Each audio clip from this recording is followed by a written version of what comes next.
ఏరా డల్గా మాట్లాడుతున్నావు? ఎరా ఏమైంది? ఏరా కార్తీక్, వాళ్ళు చేసింది నీకు కూడా తెలుసు కదరా.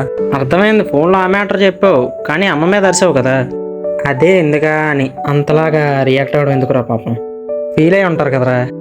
అమ్మ మీద అరిసింది నాకు కూడా బాధగా ఉందిరా. వాళ్ళు చేసింది గుర్తు తెచ్చుకుంటేనే.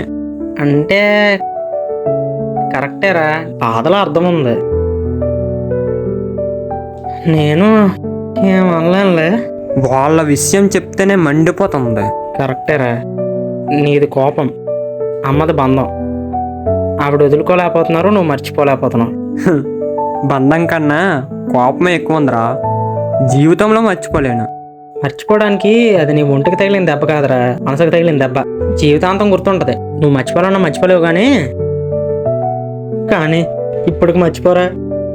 రేపే ఫంక్షన్ ఉంది, మార్నింగ్ నువ్వు వాడు దెబ్బ వేయకండే